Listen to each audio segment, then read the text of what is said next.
हिमाचल का जो एक हमारा एक फ्लाईओवर बनना है शिमला में विधानसभा के समीप जो रेलवे लैंड के ऊपर बन रहा है और उसमें काफ़ी लंबे समय से काम लंबित पड़ा हुआ था क्योंकि कुछ ज़मीन उसमें रेलवे की आती है।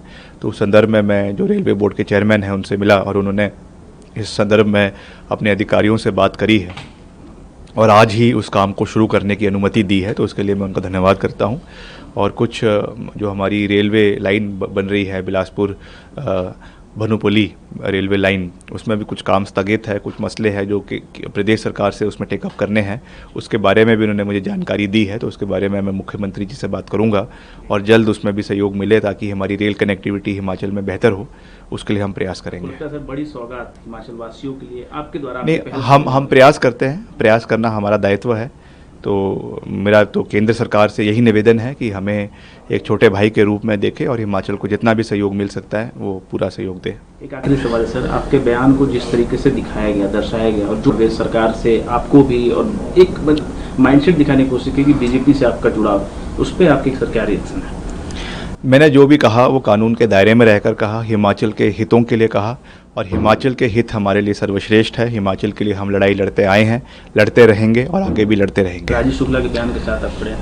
हाँ बिल्कुल, राजीव शुक्ला जी हमारे नेता है पार्टी के और उन्होंने जो भी डायरेक्टिव्स दी है उसके साथ हम आगे चलेंगे। हिमाचल का जो एक हमारा एक फ्लाईओवर बनना है शिमला में विधानसभा के समीप जो रेलवे लैंड के ऊपर बन रहा है और उसमें काफ़ी लंबे समय से काम लंबित पड़ा हुआ था क्योंकि कुछ ज़मीन उसमें रेलवे की आती है। तो उस संदर्भ में मैं जो रेलवे बोर्ड के चेयरमैन हैं उनसे मिला और उन्होंने इस संदर्भ में अपने अधिकारियों से बात करी है और आज ही उस काम को शुरू करने की अनुमति दी है। तो उसके लिए मैं उनका धन्यवाद करता हूँ। और कुछ जो हमारी रेलवे लाइन बन रही है बिलासपुर भनुपली रेलवे लाइन, उसमें भी कुछ काम स्थगित है, कुछ मसले हैं जो कि प्रदेश सरकार से उसमें टेकअप करने हैं। उसके बारे में भी उन्होंने मुझे जानकारी दी है। तो उसके बारे में मैं मुख्यमंत्री जी से बात करूंगा और जल्द उसमें भी सहयोग मिले ताकि हमारी रेल कनेक्टिविटी हिमाचल में बेहतर हो।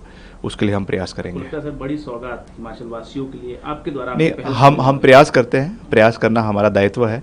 तो मेरा तो केंद्र सरकार से यही निवेदन है कि हमें एक छोटे भाई के रूप में देखे और हिमाचल को जितना भी सहयोग मिल सकता है वो पूरा सहयोग दे। एक आखिरी सवाल है सर, आपके बयान को जिस तरीके से दिखाया गया, दर्शाया गया और जो प्रदेश सरकार से आपको भी और एक माइंडसेट दिखाने की कोशिश की कि बीजेपी से आपका जुड़ाव, उस पर आपकी सर क्या रिएक्शन है?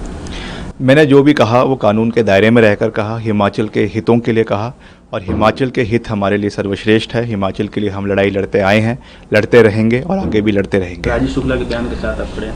हाँ बिल्कुल, राजीव शुक्ला जी हमारे नेता है पार्टी के और उन्होंने जो भी डायरेक्टिव्स दी है उसके साथ हम आगे चलेंगे। अगर आप ये वीडियो YouTube पर देख रहे हैं तो हमारे चैनल को सब्सक्राइब करें और बेल आइकन को दबाना ना भूलें। अगर आप Facebook पर ये वीडियो देख रहे हैं तो हमारे पेज को लाइक करें।